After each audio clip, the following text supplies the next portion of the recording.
로사의 책방에 오신 여러분 안녕하세요. 책 읽는 즐거움의 로사입니다. 오늘은 나태주 작가님의 마음의 빨래, 마음을 내려놓을 곳, 내가 기대고 살았던 말들, 포기한다는 것이라는 짧은 수필 4편을 소개해드리겠습니다. 작가님의 봄이다 살아보자의 책 속 2부 마음을 빨래하듯 시를 쓴다에 수록된 작품인데요. 네 작품 모두 마음과 관련된 글로서 특히 마음에 닿고 위안을 주는 문장을 소개해보면요. 마음의 빨래에서는 우리 마음은 처음엔 깨끗하고 맑고 좋았지만 살다 보니 자주 흐려지고 어두워져 적당한 시기에 빨아야 한다. 마음을 내려놓을 곳에서는요. 자기가 머무는 그곳을 자기 마음을 내려놓을 곳으로 삼고 살아야 한다. 멀리까지 가서 찾을 일이 아니다. 내 마음을 내가 먼저 받아주어야 한다. 내가 기대고 살았던 말들에서는 작가님께서 살면서 시기적으로 기대고 살았던 말들을 소개했으며 최근에는 거절하지 않기와 요구하지 않기란 말을 두고 사신다고 했습니다. 포기한다는 것에서는요. 내가 가진 것을 조금씩 내려놓는 것이 명예를 지키는 일이라 하셨습니다. 마음의 자양분을 가져다주는 자세한 내용 낭독해 드리겠습니다. 끝까지 저와 함께 갈까요?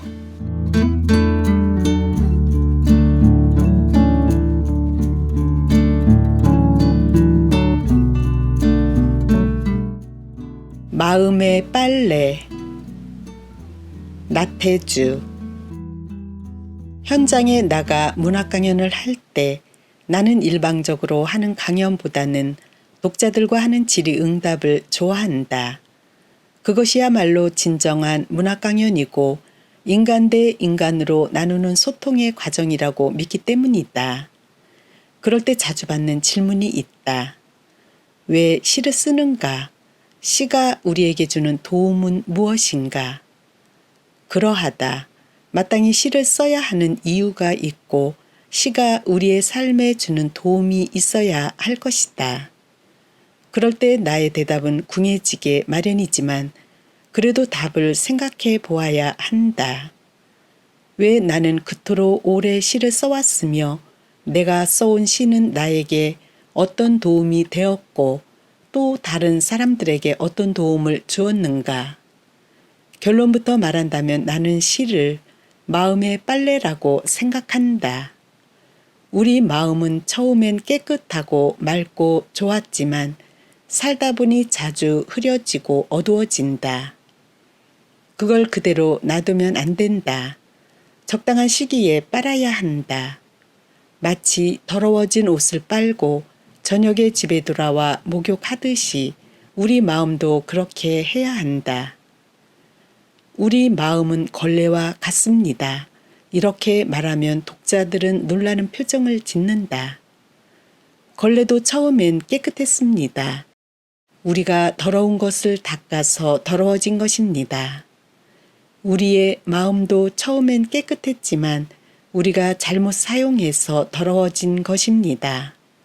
이렇게 말하면 독자들은 비로소 안심하는 표정이 된다. 그렇다면 어떻게 해야 할까? 당연히 빨아야 한다. 빨래를 해서라도 다시 깨끗한 상태로 돌려놓아야 한다.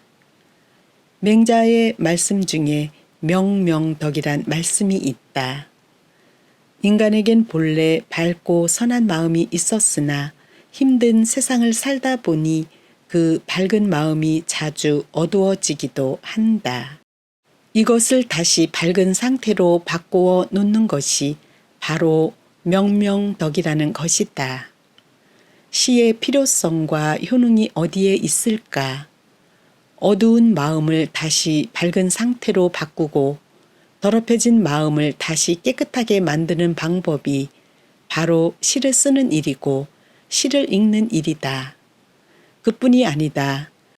음악이나 영화나 그림도 이런 데에 도움을 주는 방법이고 여행을 하는 까닭도 우리 마음을 밝히기 위해서 하는 일이다. 여기까지 이야기가 오면 대답은 분명해진다. 시가 왜 필요한가? 왜 시를 읽어야 하는가?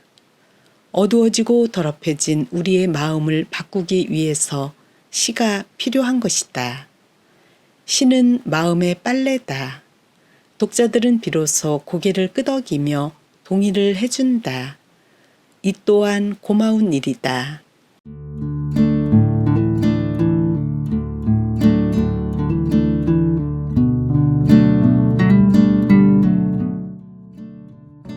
마음을 내려놓을 곳. 옛말에 건너다 보니 절터란 말이 있고 집도 절도 없다란 말이 있다. 서로 뉘앙스는 조금씩 다르지만 함께 절에 관한 속담이다. 건너다 보니 절터란 말은 좋은 자리구나 싶은 느낌이 들어 바라보면 거기 어김없이 절이 들어와 있다는 말로 좋은 자리에 이미 절이 자리하고 있다는 것을 빗댄 말이고, 집도 절도 없다는 말은 찾아가 머물 곳이 어디에도 없는 사람의 처지를 이르는 말이다. 이 가운데 마음을 아프게 하는 말은 집도 절도 없다란 말이다. 떠도는 마음, 지향 없이 방황하고 흔들리는 마음이 그럴 것이고, 현실적으로 집이 없는 사람의 처지가 그럴 것이다. 사람이 살아가는 데 필요한 것을 의식주라고 말한다. 거기에다가 요즘엔 자동차를 추가하여 의식주 행이라고 고쳐서 말하지만 어찌되었든 집은 삶의 기초요, 행복의 기초인 것만은 분명하다. 삶에서 가장 먼저 필요한 것이 집이기 때문이다. 외부 강연이나 일정이 없어 풀꽃 문학관에 머무는 날, 멀리서 찾아오는 관광객이나 독자들을 만날 때가 있다. 약속 없이 불쑥 찾아오는 방문객들이다. 이야기 도중에 왜 쉬는 날 여기까지 어렵게 왔느냐 물으면 고달퍼서 왔다고 말한다. 고달프다. 고달픈 것은 몸이 지치거나 힘들어 쉬고 싶은 상태를 말한다. 집에서 쉬면 되지 않느냐 물으면 몸이 고달픈 것이 아니라 마음이 고달프다고 답한다. 바로 이것이다. 오늘의 세상을 사는 사람들은 몸이 고달프기도 하지만 마음이 더 고달픈 것이다. 이를 어쩌면 좋을까? 한숨이 절로 나온다. 그럴 때 옛날 사람들은 절을 찾아갔을 것이다. 집이 없거나 세상한테 쫓기거나 어려운 일을 당했을 때는 정말로 절을 찾아갔을 테니까. 일테면 도피처다. 휴식이요, 위로요, 여유이다. 왜 그러느냐고 몰아칠 일이 아니다. 윽박지르지 마라. 사람이 사람이니까 그런 것이다. 그건 오늘날이라고 다르지 않다. 더하면 더했지 덜하지 않다. 그런데 정작 찾아가 위로받을 데가 없다는 데에 문제가 있다. 아무도 알아주는 사람이 없는 데에 심각성이 있다. 마음을 내려놓을 곳이 필요하다. 마음을 받아주는 사람이 있어야 한다. 그것이 없을 때 우리는 절망하게 되고 불행감을 갖기도 한다. 오늘날 세상을 사는 사람들의 가장 큰 문제가 바로 여기에 있겠지 싶다. 마음을 내려놓을 곳이 없다는 것, 내 마음을 받아줄 사람이 없다는 것, 이제는 다른 도리가 없다. 자기가 머무는 그곳을 자기 마음을 내려놓을 곳으로 삼고 살아야 한다. 멀리까지 가서 찾을 일이 아니다. 내가 살고 있는 장소를 절이라 생각하고 절터라고 여기면 된다. 내 마음을 내가 먼저 받아주어야 한다. 인정해주고 위로해주고 용서해주어야 한다. 칭찬해주어야 한다. 내 마음속에 빈 의자 하나씩을 마련하자. 거기에 내가 가서 앉게 하고 내 이웃이 와서 쉬게 하자. 그 길만이 살 길이다.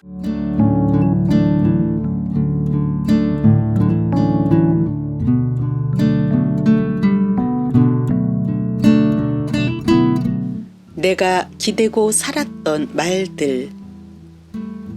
세상은 예나 이제나 바람 부는 들판이고 풍랑이 드센 바다와 같다. 옛사람들도 그런 세상을 견디며 살았고 오늘의 우리도 그렇고 미래의 사람들도 그것은 마찬가지일 것이다. 그 어디에도 기대고 의지할 때가 만만치 않은 것이다. 허허로운 이 세상, 제대로 살아가려면 마음속에 표대 같은 것이 있어야 한다. 나는 이렇게 살겠다든지 이렇게는 살지 않겠다든지 하는 마음의 다짐 같은 것 말이다. 그런 걸 좌우명이라 했고 인생관이라 불렀다. 인생의 지향점이나 방향 설정 같은 것이다. 나의 삶에서 그것은 어떻게 나타났을까? 살아온 세월이 짧지 않으므로 시기별로 다르게 여러 가지로 나타나지 않았나 싶다. 이를테면 고달픈 인생살이에 내가 기대고 의지하고 산 말들이다. 젊은 시절엔 그저 모든 일에 최선을 다하자 정도가 나름대로 인생관이거나 삶의 태도였을 것이다. 가정을 이루고 아이까지 생겨난 중년 무렵부터 나의 좌우명이 분명히 생겨났다. 빈이 무첨하고 부이 무교하라. 풀이하면 비록 가난하게 살지라도 아첨하지 말고 나중에 부유하게 되더라도 교만하게 살지 말라. 명심보감에 들어있는 문장이다. 무작정 이 말이 마음에 당겼다. 워낙 사는 형편이 궁색했고 살아가는 날들이 힘겨웠던 것이다. 아예 입에 달고 살다시피 했다. 밥상머리에서 얼마나 자주 아이들에게 이야기했던지 우리 집 아이들이 나중에 자라서도 내가 한 이야기 중에서 첫 번째로 기억하는 말이 바로 이 말이다. 우선은 급해서 이런 말을 내 가슴에 안았지 싶다. 하지만 지나고 보니 빈이 무천보다는 부이 무교가 더 실천하기 어려운 생의 덕목이라는 걸 알게 되었다. 그 다음으로 내가 마음에 담았던 말은 날마다 이 세상 첫날처럼 하루하루를 맞이하고 날마다 이 세상 마지막 날처럼 하루하루를 정리하면서 살자이다. 이 말 또한 입으로는 쉬워도 생활 사태에서 몸으로 실천하기는 지난한 말이다. 지키기 어려운 약속 같은 것이다. 하지만 나는 이 말을 금과 옥조로 삼고 하루하루를 살고자 노력했다. 이제 나이 들어 나의 좌우명은 조금 더 바뀌었다. 그것은 밥 안 얻어먹기와 욕 안 얻어먹기이다. 이 말은 더욱 실천하기 어려운 말이다. 사람이 정면으로 얻어먹는 것이 밥이라면 뒤로 얻어먹는 것은 욕이다. 늙은 사람은 절대로 그 두 가지를 얻어먹으면 안 된다. 그렇게 안 되도록 자신을 다잡고 애쓰며 살아야 한다. 이제 더 가슴에 안고 살 말이 없을까 생각해 본다. 그것은 거절하지 않기와 요구하지 않기다. 사람들은 제각기 다른 사람에게 요구하고 다른 사람의 요구를 거절하면서 산다.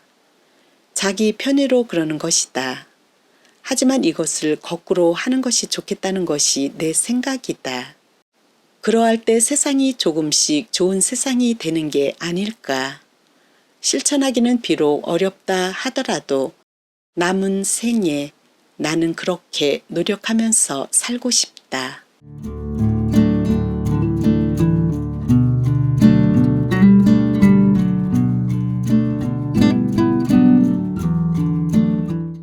포기한다는 것. 인간은 욕망적 존재이고 이기심의 존재이다. 이 욕망이나 이기심이 인간의 삶에 활력과 의지를 주고 미래에 소망을 준다. 결코 나쁜 것이 아니다.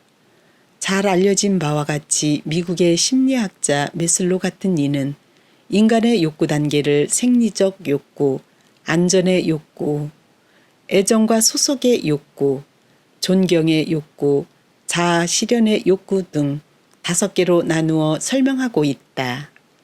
그런가 하면 불교에서는 식욕, 수면욕, 색욕, 재물욕, 명예욕 등 역시 5개로 나누어 가르치고 있다. 여기서 나는 나름대로 다르게 말하고 싶다. 그것은 지금껏 내가 살아오면서 경험적으로 보고 느끼고 생각하면서 얻어낸 개인적 결론이기도 하다. 인간, 욕망의 존재 맞다. 이 욕망이 삶의 목표를 갖게 한다. 삶의 원동력을 제공한다. 이걸 단계별로 말해보면 가장 기본적인 것이 물질에 대한 욕구이고 그 다음이 사랑의 욕구, 권력의 욕구, 그리고 명예의 욕구이다. 보통 인간들은 물질과 사랑의 단계에서 그 삶이 이루어지고 목표가 달성된다. 의식 주행의 문제 해결이 그것이고 결혼이나 가정을 꾸리는 일, 자녀 출산과 교육, 자녀 성가, 직장 생활, 사회 생활, 취미, 생활 전반이 여기에 속한다. 하지만 한 단계 더 나아가는 사람은 권력의 단계까지 간다. 물질이나 사랑의 욕구를 충족시켰거나 그 이상의 목표를 꿈꾸는 사람들이 넘보는 세계다. 그리고 가장 높은 단계가 명예의 단계이다. 나는 시 쓰는 사람으로서 작고 초라하긴 하지만 명예를 가졌다고 생각한다. 무릇 명예는 성취하기도 어렵지만 지키기가 더 어려운 법. 어떻게 지킬 것인가? 아래 단계에 있는 욕망들을 과감하게 포기하는 데서 명예는 지켜진다고 본다. 굳이 포기란 말이 힘겨우면 분별한 말로 바꾸어도 좋겠다. 나누어 주는 것이고 나누어 갖는 것이다. 그렇게 하면 명예에 손상이 가지 않는다. 문제는 언제나 독점에 있기 마련이다. 얼마 전 나에게 매우 속상한 일이 있었다. 그것은 화가 나는 일이었고 내 상식이나 궁량으로는 수용하기 어려운 일이기도 했다. 며칠을 속으로만 꿍꿍 앓으며 지냈다. 그러다가 천천히 마음을 달래기 시작했고 내가 가진 불만이나 화를 내려놓을 수 있었다. 그렇다. 이것이 바로 시인으로서 명예나 자존을 지키는 일이다. 내가 가진 것을 조금씩 내려놓는 것이 명예를 지키는 일이라고 스스로 말해오지 않았던가. 그런 뒤에 마음에 평정이 찾아왔다. 마음을 내려놓는다는 것, 그것은 포기일 수 있다. 앤젤라 더크워스 교수가 그릿이란 책에서 성공의 비결로서 제시한 끝까지 포기하지 않고 노력하는 열정과는 정반대의 생각일지 모른다. 하지만 그것은 젊은이들에게 해당하는 것이다. 노인들 세계는 다르다. 포기도 충분히 아름다움일 수 있다. 포기하지 않을 때 노욕이 되고 과오가 된다. 진정한 포기는 포기할 수 없는 것을 포기하는 데에 있다. 그래서 스스로 자유로워지고 평화로워지는 일이다.